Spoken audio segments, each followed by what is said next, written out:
ഈശോമിശിഹായിക്ക് സ്തുതിയായിരിക്കട്ടെ.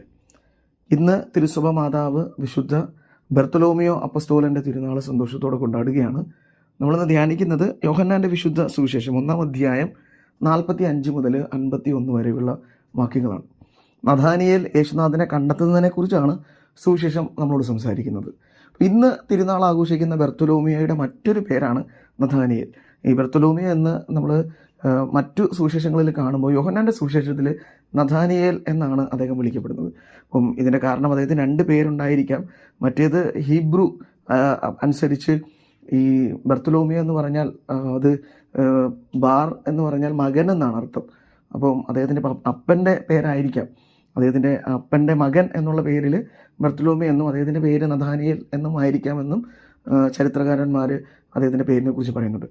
ഇനി ഈ നഥാനിലേക്ക് തിരിച്ചു വരുമ്പോൾ യേശുനാഥനും നഥാനിയിലുമായി കണ്ടുമുട്ടുന്ന രംഗം വളരെ മനോഹരമായതും ഹൃദയസ്പർശിയായതുമാണ്. കാരണം യേശുനാഥൻ്റെ അടുക്കലേക്ക് പീലിപ്പോസ് ആണ് നഥാനിയലിനെ കൂട്ടിക്കൊണ്ടുവരുന്നത്. ആ കൂട്ടിക്കൊണ്ട് വരുന്ന സമയത്ത് നഥാനിയേൽ ചോദിക്കുന്ന ചോദ്യവും ഇതാണ്, ഈ നസറത്തിൽ നിന്ന് എന്തെങ്കിലും നന്മയുണ്ടോ എന്ന്. അപ്പം ചില മുൻധാരണകളുള്ള മനുഷ്യനാണ് അദ്ദേഹം അങ്ങനെ ചോദിക്കുന്നത് തന്നെ ഒരു പക്ഷേ ഈ മിശിഹായെ കാത്തിരുന്ന് മനം അടിഞ്ഞു പോയ ഒരു മനുഷ്യനായതുകൊണ്ടായിരിക്കാം.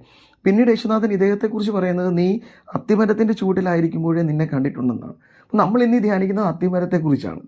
ഈ തിരുനാളുമായി ബന്ധപ്പെട്ട് എന്താണ് അത്തിമരത്തിന് നമ്മളോട് പറയാനുള്ളത്? അപ്പോൾ അത്തിമരത്തിൻ്റെ ചുവട്ടിലായിരിക്കുക എന്ന് പറയുമ്പോൾ ഒരുപക്ഷെ അദ്ദേഹം സങ്കടത്തിൻ്റെ നിമിഷങ്ങളിൽ ഒറ്റയ്ക്കായിരുന്ന ഒരു നിമിഷമായിരിക്കാം അത്.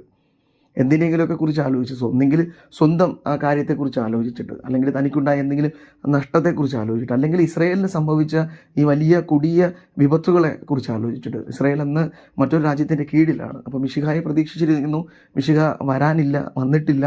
അപ്പം അങ്ങനെയുള്ള പ്രത്യാശ നഷ്ടപ്പെട്ടൊക്കെ ഒരു നിമിഷമായിരിക്കാം അത്തിമരത്തിൻ്റെ ചൂട്ടിൽ അങ്ങനെ ഒറ്റയ്ക്കായിരുന്ന ഒരു നിമിഷം. കാരണം യേശുനാഥൻ അദ്ദേഹത്തെ അത്തിമരത്തിൻ്റെ ചൂട്ടിൽ വെച്ച് കണ്ടു എന്ന് പറയുമ്പോൾ തന്നെ ഈ നഥാനിയേലിൻ്റെ മനസ്സ് നിറയുന്നത് നമ്മൾ കാണുന്നുണ്ട്.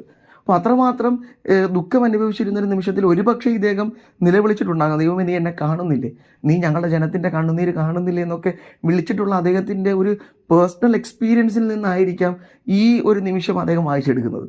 അപ്പം അങ്ങനെ ഒരു നിമിഷത്തിലായിരുന്ന നഥാനിയേൽ പ്രതീക്ഷകളൊക്കെ നഷ്ടപ്പെട്ട് ഫിലിപ്പോസ് യേശുനാഥനെ കുറിച്ച് പറയുമ്പോഴും വലിയ പ്രതീക്ഷയൊന്നുമില്ലാതെ യേശുനാഥൻ്റെ അടുക്കിലേക്ക് വരുമ്പോൾ യേശുനാഥൻ പറയുകയാണ്, നിന്നെ കണ്ടില്ല എന്ന് കരുതിയിരുന്ന നിമിഷത്തിലും ഞാൻ നിന്നെ കണ്ടിരുന്നു നഥാനിയേലേ, നീ അത്തിമരത്തിൻ്റെ ചൂട്ടിലായിരിക്കുമ്പോഴും ഞാൻ നിന്നെ കണ്ടു എന്നാണ്. അപ്പോൾ ഇവിടെ നഥാനിയേൽ തിരിച്ചു ചോദിക്കുന്നത്, നീ എങ്ങനെ എന്നെ അറിഞ്ഞു എന്നാണ്. അപ്പോൾ ഈ അറിയുക എന്ന് പറഞ്ഞാൽ അതൊരു പേഴ്സണൽ എക്സ്പീരിയൻസ് ഉള്ള കാര്യമായിട്ടാണ് തിരുവചനത്തിൽ നമ്മൾ കാണുന്നത്. ഒരു മനുഷ്യനെ പൂർണ്ണമായും മനസ്സിലാക്കുന്നതിനാണ് അറിയുക എന്ന് പറയുന്നത്. അപ്പോൾ ഈ ചോദ്യം തന്നെയാണ് അദ്ദേഹം ചോദിക്കുന്നത്, നീ എന്നെ എങ്ങനെയാണ് പൂർണ്ണമായും മനസ്സിലാക്കിയത്, എൻ്റെ ഈ സങ്കടങ്ങളുടെ നിമിഷങ്ങളൊക്കെ നിനക്ക് എങ്ങനെ മനസ്സിലായി? അപ്പോൾ അവിടെ ക്രിസ്തുവിൽ നമ്മൾ തെളിഞ്ഞു കാണുന്നത് എല്ലാം മുൻകൂട്ടി കാണുന്ന നമ്മെക്കുറിച്ച് വളരെയധികം ധാരണകളുള്ള ഒരു ദൈവത്തെക്കുറിച്ചാണ്. ക്രിസ്തുവിന് ഓരോ മനുഷ്യരെക്കുറിച്ചും വ്യക്തിപരമായ ധാരണകളുണ്ട്, വ്യക്തിപരമായ സ്നേഹമുണ്ട്. അവൻ ഓരോ മനുഷ്യരെയും വ്യക്തിപരമായി കാണുന്നുണ്ട്. അവൻ ഓരോരുത്തരും കടന്നു പോകുന്ന നിമിഷങ്ങളെ അവൻ കാണുന്നുണ്ട്. അപ്പോൾ ഈ സുവിശേഷം നമുക്ക് നൽകുന്ന വലിയൊരു ബലം അതാണ്. ദൈവം നമ്മെ കാണുന്നുണ്ട്, നമ്മുടെ എല്ലാ അവസ്ഥകളിലും ദൈവം നമ്മെ കാണുന്നുണ്ട്. പക്ഷെ ആ കാണലുകൾ നമ്മെ വിളിക്കുന്നത് അവനോട് ചേർന്ന് നടക്കാനാണ്. എൻ്റെ ദുഃഖമൊക്കെ വിട്ടെറിഞ്ഞ് ഞാൻ ക്രിസ്തുവിനോടൊപ്പം ചേർന്ന് നടക്കുന്ന മനുഷ്യനാണോ?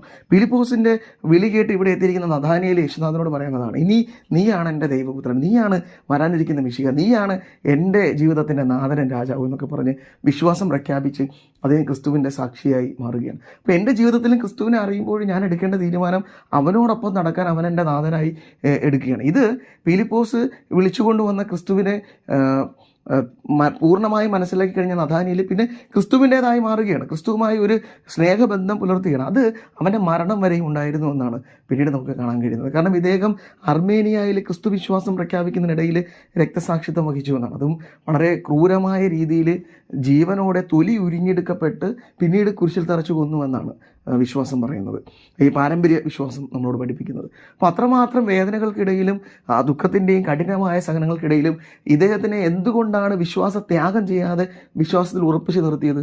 കാരണം ബർത്തലോമിക്ക് അറിയാം, നഥാനിയേലിന് അറിയാം, ക്രിസ്തു അവനെ കാണുന്നുണ്ടെന്ന്. അവൻ്റെ ഈ സങ്കടങ്ങളുടെ നിമിഷത്തിൽ അവൻ ഒറ്റയ്ക്കല്ല, ക്രിസ്തു അവനോടൊപ്പം ഉണ്ടെന്നുള്ള ആ പൂർണ്ണ ബോധ്യം അദ്ദേഹത്തിന് മുമ്പേ കിട്ടിയിട്ടുണ്ട്. അതുകൊണ്ട് അദ്ദേഹം സന്തോഷത്തോടെ സഹിക്കുകയും ക്രിസ്തുവിൻ്റെ സാക്ഷിയായി മാറുകയും ചെയ്തു. അപ്പോൾ ഈ ധീരനായ രക്തസാക്ഷി നമുക്കും വലിയൊരു അനുഭവം നൽകുന്നുണ്ട്. എൻ്റെ ജീവിതത്തിൻ്റെ നിമിഷങ്ങളിൽ, സങ്കടത്തിൻ്റെ നിമിഷങ്ങളിൽ, ഒറ്റപ്പെട്ടു പോകുന്ന നിമിഷങ്ങളിൽ, ഞാൻ എൻ്റെ അത്തിമര ചൂട്ടുകളിലായിരിക്കുമ്പോൾ ക്രിസ്തു എന്നെ കാണുന്നുണ്ട്, എന്നെ അറിയുന്നുണ്ട്, അവൻ എന്നോടൊപ്പമുണ്ട്. ഇനി ആ അറിഞ്ഞ ക്രിസ്തുവിനോടൊപ്പം നടക്കാൻ ഞാനും തയ്യാറാവുക എന്നുള്ളതാണ് ഈ തിരുനാൾ എനിക്ക് മുമ്പിലേക്ക് വെക്കുന്ന വെല്ലുവിളി. ക്രിസ്തുവിനെ എൻ്റെ നാഥനും രക്ഷകനുമായി സ്വീകരിച്ച് അവനോടൊപ്പം നടക്കാനുള്ള കൃപയ്ക്ക് വേണ്ടി പ്രാർത്ഥിക്കാം. യേശുനാഥൻ അതിന് നമ്മെ സഹായിക്കട്ടെ. ആമേൻ.